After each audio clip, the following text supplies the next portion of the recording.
Good morning, students. This is our political science chapter 2. So in this video we are starting the civics. It means political science lesson 2. As lesson 1 is not in your syllabus, so we are starting the second chapter, what is democracy and why democracy. As you know, democracy is a system of government which is totally different from the other form of governmentship like dictatorship and monarchy system. So in this chapter, student, we are going to understand actually the actual meaning of democracy and why there is a need and why the people favor democratic rule. Now, so what is the definition of democracy, student? Democracy is a form of government in which the rulers are elected by the people. Yes, this is the definition of democracy, that democracy is a type of government in which the peoples have the right to elect their representative. Okay, yeah, you can say in which the rulers are elected by the people through the vote. Now, this is useful beginning point. This definition permits us to distinguish democracy from the other type of government and are clearly not democratic. The army rulers of Myanmar are not elected by the people. Those who happen to be control of the army become the rulers of the country. So, as in Pakistan during the Pervez Musharraf rulership time, there was an army rule. It was not the democratic rule. People have nothing to say in this decision. Now, the other form, dictators like Pinochet are not elected by the people. The similarly applies to the monarchies also. The king of Nepal and Saudi Arabia rulers, not because the people have elected them, do so, but because they happen to be born into the royal family. Now, this simple definition is not sufficient. It makes us to remind that democracy is people's rule. What is democracy? Democracy is people's rule. But if this definition is used in an unthinking manner by us, we would end up calling almost every government that holds an election a democracy. Okay, because there are so many countries which holds the election but they are not the pure democratic country. That would be very perplexing. As we shall see in chapter 4, every government in contemporary world wishes to be called democracy, even if it is not so. So student, right now there are so many countries which want to be recognize themselves as a democratic nation, but actually they are not the pure democratic countries. That is why we require to carefully distinguish between government that is a democracy and one that pretends to be one. Okay, that is why it is necessary that in which countries really the democratic rule is implementing and which are only calling themselves a democratic nation while they are not the pure democratic country. We can do so by understanding each word in this definition carefully and spelling out the features of democratic government. So when we will be able to understand that among the various country which is pure democratic country and which is only for sake of name they are calling themselves. So when we know what are the features of the democratic nation, then we will match up these features with the country and then we come to know that which are pure democratic country and which are only for the name they are calling themselves democracy. Now, features of democracy. Now we have begun with the simple definition that democracy is a form of government in which the rulers are elected by the people. This definition raises a number of questions.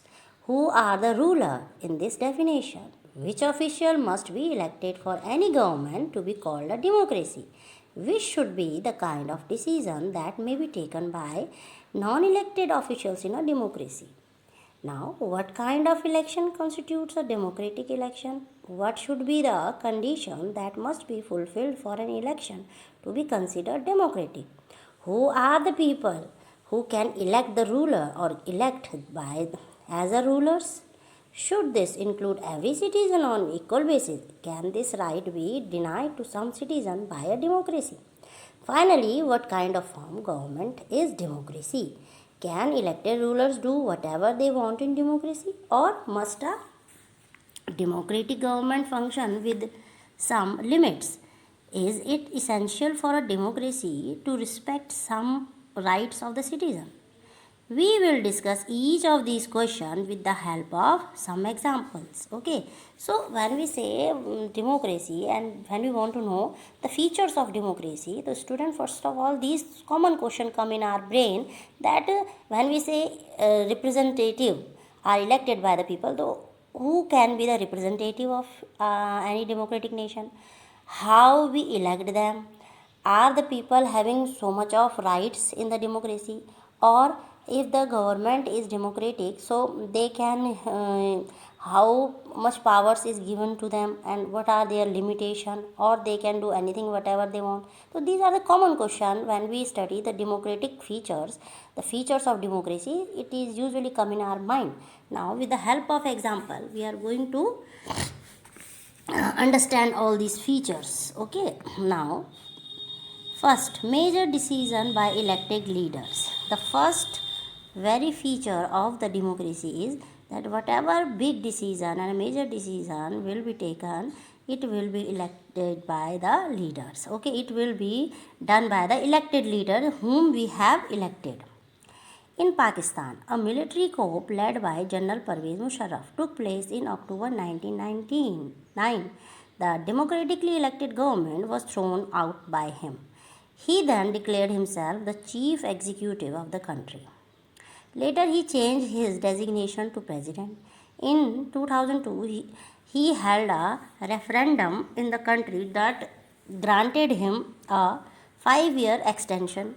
Pakistan media, human rights organization, and democracy activists cried for foul organization and democracy cried foul by explaining that the referendum was based on malpractices and fraud.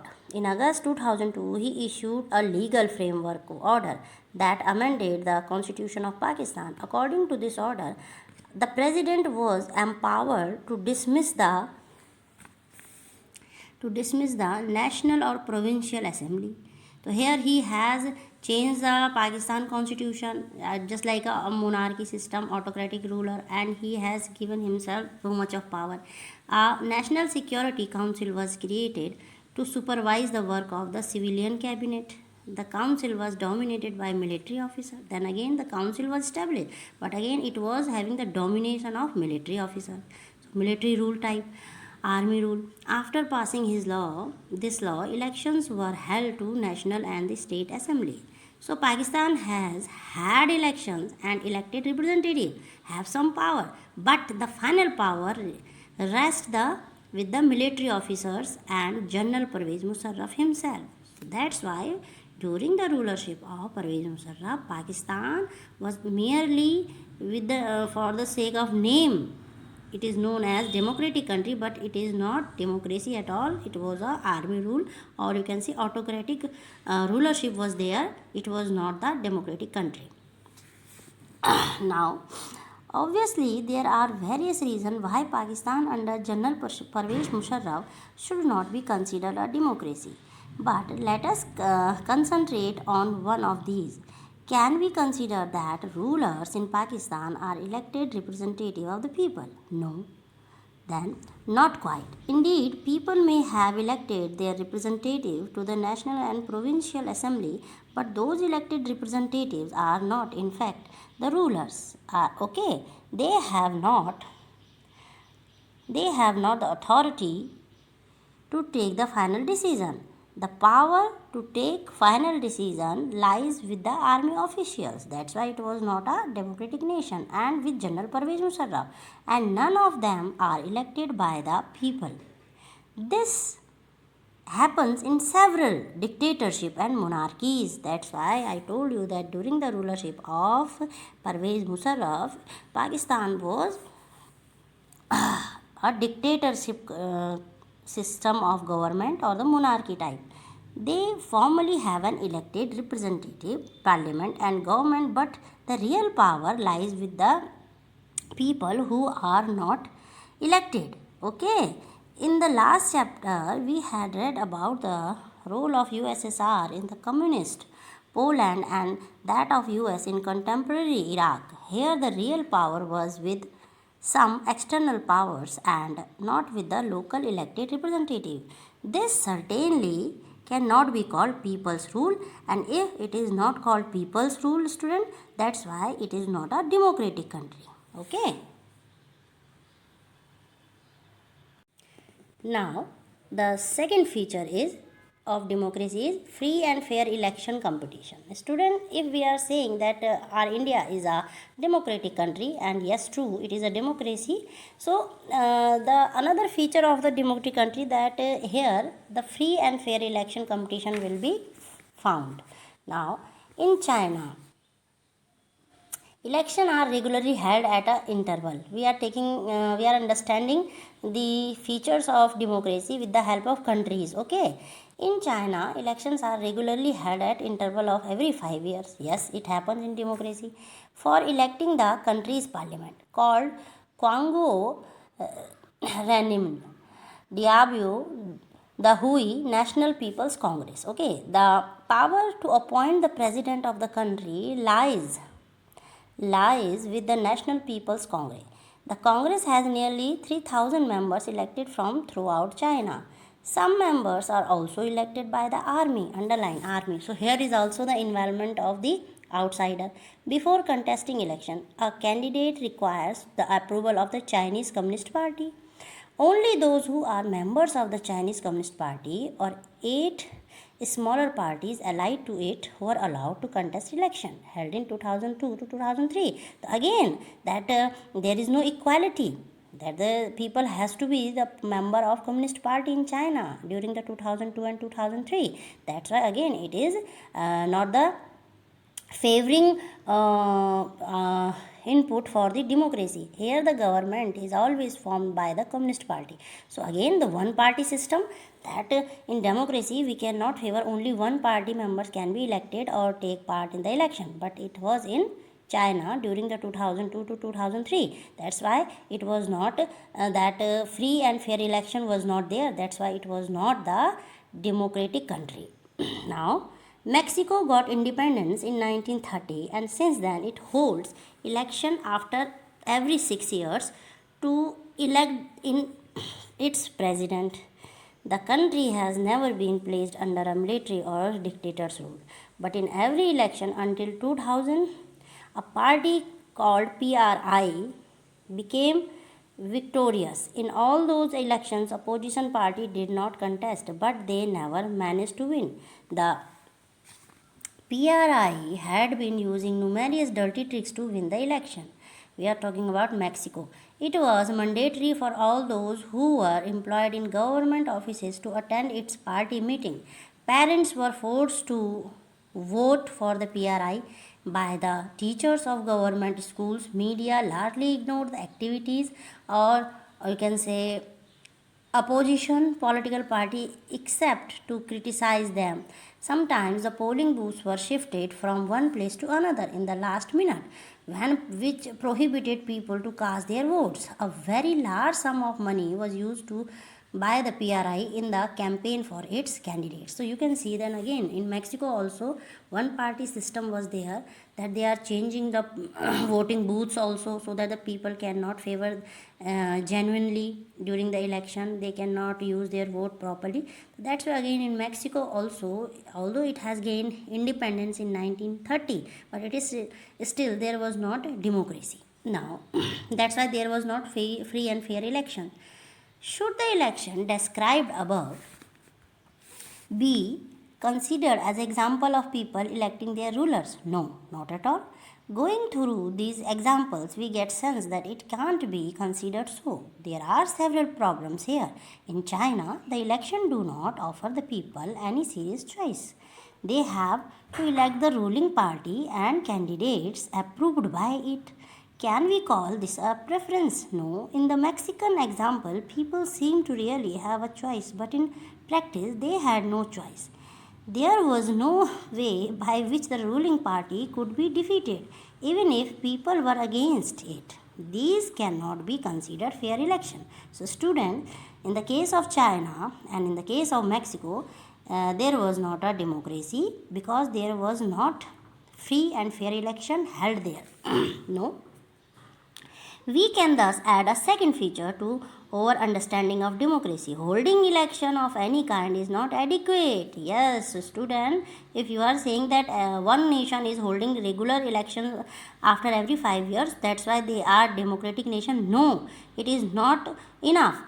That merely holding election can't be saying that one country belong to the democracy.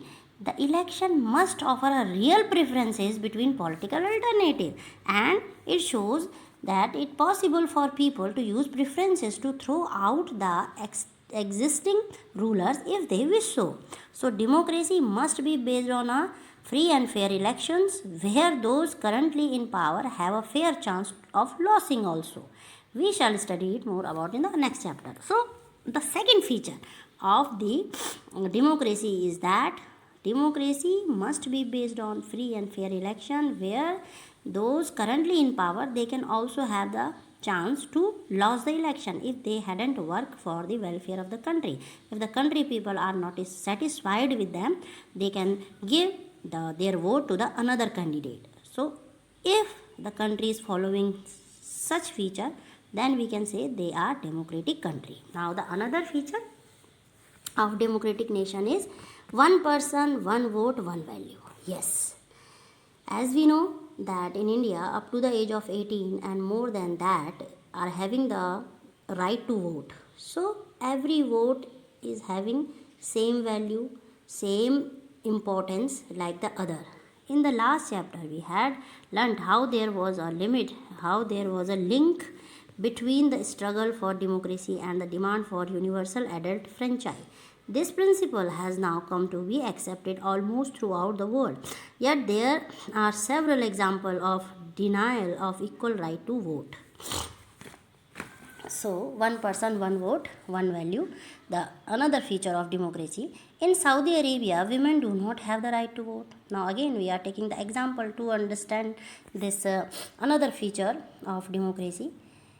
Estonia has elected its citizenship rules in such a way that people belonging to Russian minority find it almost impossible to get right to vote. Then again, Estonia is a country where they frame a citizens rules, but in these rules, the Russian people were not getting the chance to get to give their vote. Now, in Fiji, Fiji is also the another country name. The electoral system is such that the vote of an indigenous Fiji has comparatively more value than of an Indian Fijian.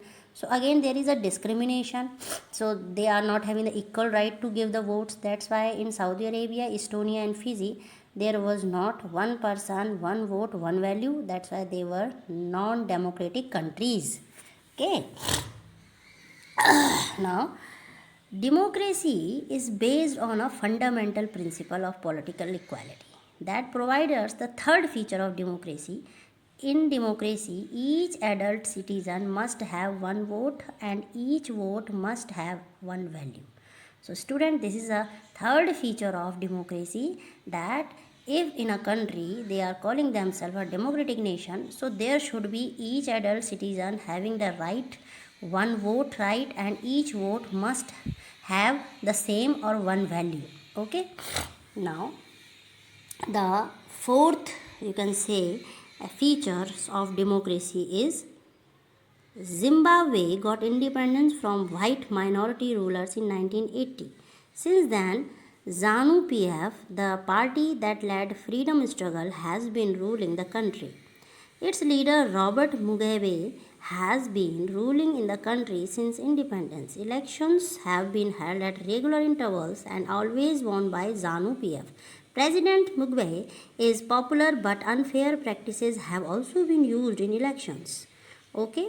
And over the years, his government has changed the constitution many times to enhance the powers of the president and make him less accountable. Workers of the opposition party are harassed and their meeting disrupted.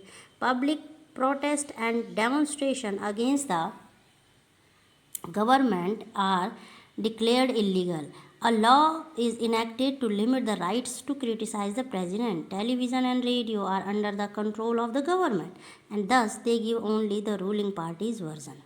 There are independent newspapers, but the journalists who go against the government are harassed by it. Some court judgments that went against the government were too ignored. The government has also pressurized judges. The example of Zimbabwe illustrates that popular approval of the ruler is essential in a democracy, but it is not sufficient. Popular governments can be undemocratic, popular leaders can be autocratic. If we want to assess a democracy, it is important to have a look at the elections, but it is equally important to have a look before and after the election. These should be sufficient room for normal political activity. So, including political opposition in the period before election, this required that some basic rights of citizens should be respected by the state. They should be free to think, to have opinions, to express their opinion in public, to form association, to protest and take other political actions. Everyone must be equal in the eyes of the law. Protection of those rights must be in the hands of an independent judiciary whose order obeyed by everyone. We shall study more about these rights in next chapter. So student, the another feature of government is democracy is that rules of law and respect for rights of citizen, that citizens right is also important. Similarly, there are some candidates that explain how a government should run after the election. A democratic government is not entitled to do everything whatever it likes simply because it has won an election. It must respect some fundamental rules. In particular, it has to respect some guarantees to the minority. Every major decision has to go through a series of consultation. Every office bearer has certain rights and responsibility assigned by the constitution and the law. Each of these officials are accountable not only to the people but also other independent officials. We shall now, but these aspects provide us the fourth and the final feature of democracy. A democratic government rules within limits set by the constitutional law and citizens' right. We will discuss it in the next video. So student, do the homework please and watch the video. Till then, take care. Goodbye.